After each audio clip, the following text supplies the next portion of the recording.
Google की बादशाहत होती जा रही है खत्म। मची गूगल और माइक्रोसॉफ्ट में तगड़ी जंग। क्या चैट जीपीटी की टक्कर में पीछे छूट रहा गूगल बार्ड? गूगल और चैट जीपीटी के बीच क्यों छिड़ गई है एआई वॉर? दोस्तों, चैट जीपीटी के आने के बाद गूगल थोड़ा हक्का बक्का जरूर हो गया है। सर्च पर काम कर रहा गूगल एआई सर्च टेक्नोलॉजी के कंपटीशन में आने के बाद ये सोचने पर मजबूर हो गया है कैसे अपना दबदबा कायम रखे। गूगल ने तुरंत ही अपना AI chatbot Bard roll out किया है। हालांकि इसके पहले ही डेमो में बार्ड ने गलती की जिसे पकड़ लिया गया। दोस्तों, गूगल और चैट जीपीटी की लड़ाई काफी मजेदार हो चुकी है।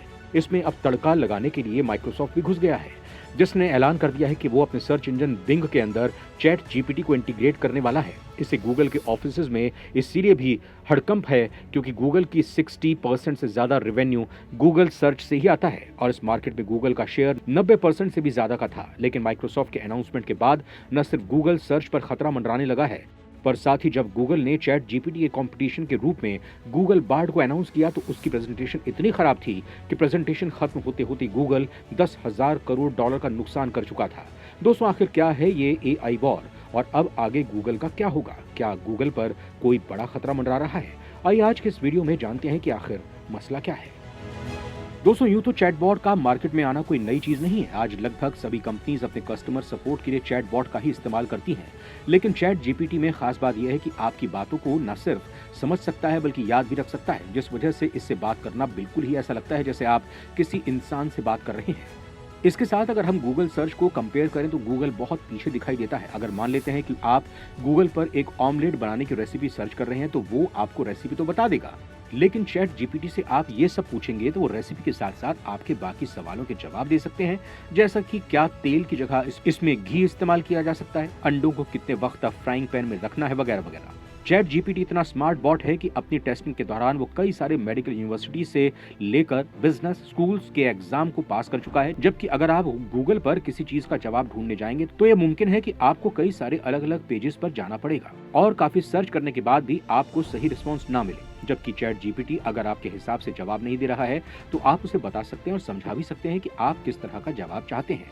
चैट जीपीटी का पोटेंशियल 2019 में ही माइक्रोसॉफ्ट ने देख लिया था और तब उन्होंने इसमें 100 करोड़ डॉलर की इन्वेस्टमेंट की थी। इस इन्वेस्टमेंट की बदौलत चैट जीपीटी प्रोजेक्ट के लिए इसकी पेरेंट कंपनी ओपन एआई को फंडिंग तो मिली, पर साथ ही साथ उन्हें माइक्रोसॉफ्ट की क्लाउड सर्विस एज्यूर का एक्सेस भी मिला, जिसके बाद ये तेजी से प्रोग्रेस करने लगा। आज चैट जीपीटी दुनिया में सबसे तेजी से 100 मिलियन यूजर्स तक पहुंचने वाला प्रोडक्ट बन गया है। जहां इंस्टाग्राम को 100 मिलियन तक पहुंचने में 30 महीने लगे थे और टिकटॉक को 9 महीने, वहीं चैट जीपीटी ने काम सिर्फ 2 महीनों में ही कर दिया था।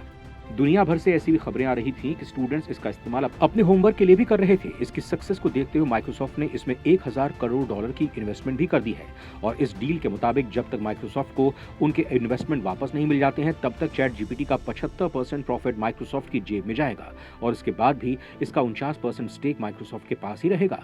माइक्रोसॉफ्ट ने इसे अपने सर्च इंजन बिंग के साथ भी इंटीग्रेट कर दिया है और अब आप बिंग के होम पेज पर जाएंगे तो आपको वहां चैट का ऑप्शन मिल जाएगा। माइक्रोसॉफ्ट ने इसकी प्रेजेंटेशन देते हुए इस फीचर के कई सारे यूजर्स दिखाए थे, जिसके बाद से माइक्रोसॉफ्ट के शेयर्स लगातार राइज कर रहे हैं। दोस्तों, अब बात करते हैं गूगल की, जहां पर उन्होंने पैनिक बटन दबा दिया है। गूगल इस नई टेक्नोलॉजी से इतना डरा हुआ है कि उन्होंने अपने फाउंडर लैरी पेज और सर्जी ब्रेन को भी रिटायरमेंट से वापस बुला लिया है और आगे की स्ट्रेटेजी डिस्कस करने के लिए मीटिंग रखी है। गूगल भी बहुत समय से एआई पर काम कर रहा है और उनके पास भी कई सारे एआई प्रोडक्ट्स हैं जो अभी अनरिलीज्ड हैं। गूगल के साथ ये परेशानी है कि गूगल इतनी बड़ी कंपनी है कि अगर वो कोई भी अनटेस्टेड या फिर इम्परफेक्ट प्रोडक्ट मार्केट में लॉन्च कर देते हैं और वहां जानकारी देना शुरू कर देते हैं तो उन्हें काफी ज्यादा नुकसान हो सकता है, जिस वजह से ये सभी 15 से ज्यादा प्रोजेक्ट्स अभी तक टेस्टिंग फेज में नहीं थे। लेकिन इस खतरे को देखते हुए गूगल ने डिसाइड किया कि वो भी चैट जीपीटी के कॉम्पिटिटर गूगल बार्ड को दुनिया के सामने लेकर आएंगे। लेकिन इस प्रेजेंटेशन में गूगल काफी नर्वस दिखा। इसका कारण ये भी था कि जब गूगल ने एक प्रमोशनल वीडियो लॉन्च की थी जिसमें बार्ड से पूछा गया था कि जेम्स वेब टेलीस्कोप ने ऐसी कौन सी डिस्कवरीज की है जो एक 9 साल के बच्चे को बताई जा सकती है, तो बार्ड के जवाब में आखिरी पॉइंट ये था कि जेम्स वेब टेलीस्कोप ने पहली बार वाले हमारे सोलर सिस्टम से बाहर के किसी प्लैनेट की तस्वीर खींची है। ये इन्फॉर्मेशन गलत थी क्योंकि ये काम पहले भी हो चुका है। इस इन्फॉर्मेशन के सामने आने के बाद भी पब्लिक में यह परसेप्शन फैल गया कि गूगल का प्रोडक्ट अभी रेडी नहीं है। प्रेजेंटेशन की बात करें तो उस प्रेजेंटेशन में सिर्फ 15 मिनट गूगल बार्ड के बारे में बताया गया है और उसके बाद गूगल के बाकी प्रोडक्ट्स को दिखाया जाने लगा है और इससे ये भी पता चला है कि गूगल अभी चैट जीपीटी से लड़ने में तैयार नहीं है। इसी वजह से गूगल को इस प्रेजेंटेशन के बाद $100 बिलियन यानी करीब 8 लाख करोड़ का नुकसान हो गया। दूसरी तरफ माइक्रोसॉफ्ट इस मोमेंट को काफी एंजॉय कर रहा है क्योंकि अचानक उनके हाथ सोने का अंडा देने वाली मुर्गी लग गई है। उनके पास फाइनल ये मौका है कि वो गूगल सर्च को बीट करके बिंग को इस मार्केट के लीडर बना सके। इस वक्त बिंग और माइक्रोसॉफ्ट के पास खोने के लिए कुछ भी नहीं है क्योंकि उनकी हालत वैसे ही खराब हो रही थी, लेकिन अब फाइनली वो गूगल को चैलेंज कर रहे हैं। गूगल ने पिछले साल गूगल सर्च से $12,000 करोड़ से ज्यादा की कमाई की थी और अगर माइक्रोसॉफ्ट उनका आधा या उससे कम भी मार्केट शेयर लेने में कामयाब हो जाता है तो ये बिजनेस के लिए काफी अच्छा होगा। इसके साथ साथ माइक्रोसॉफ्ट ने चैट जीपीटी को बिंग के अलावा अपने बाकी प्रोडक्ट्स में भी इंटीग्रेट करना शुरू कर दिया है। आज माइक्रोसॉफ्ट ने इसे अपने ब्राउजर माइक्रोसॉफ्ट एज के अंदर भी इंटीग्रेट कर दिया है और इसका डेमो भी उनकी प्रेजेंटेशन में देखा गया था। माइक्रोसॉफ्ट एज से जब कैप कंपनी की फाइनेंशियल रिपोर्ट निकाली गई तो वो 15 पेजेस लंबी थी। इस डेमो में चैट जीपीटी से इसकी समरी निकालने के लिए कहा गया और उसने ये कर दिया। इसके बाद उसने डॉक्यूमेंट कोई दूसरी कंपनी की रिपोर्ट से कंपेयर करने के लिए कहा और चैट जीपीटी ने उसे दूसरे डॉक्यूमेंट को स्कैन करके दोनों के कंपैरिजन एक टेबल की फॉर्म में प्रेजेंट कर दिया। आज सिर्फ माइक्रोसॉफ्ट या फिर मार्केट एक्सपर्ट नहीं बल्कि गूगल के अपने लोग भी चैट जीपीटी को एक सुपीरियर प्रोडक्ट मान रहे हैं।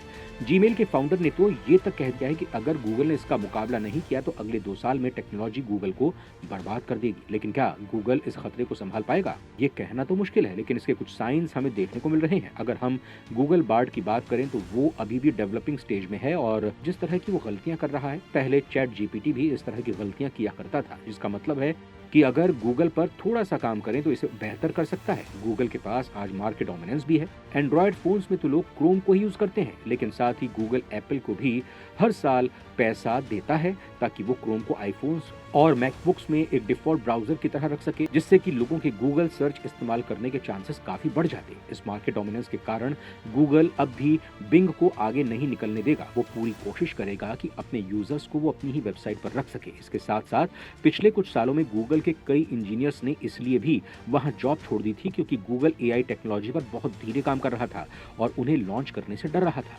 इसीलिए इंजीनियर्स या तो बाकी स्टार्टअप्स में चले गए या फिर उन्होंने खुद के स्टार्टअप शुरू कर दिए। आज गूगल का फोकस जब दोबारा एआई की तरफ आया है तो गूगल के पास इंजीनियर्स भी लौटना शुरू हो जाएंगे। सिर्फ इतना ही नहीं, गूगल ने तेजी से कई सारी एआई कंपनियों और स्टार्टअप्स में इन्वेस्ट करना भी शुरू कर दिया है, जो आने वाले समय में जाकर गूगल के इस एम्पायर का हिस्सा बन सकते हैं।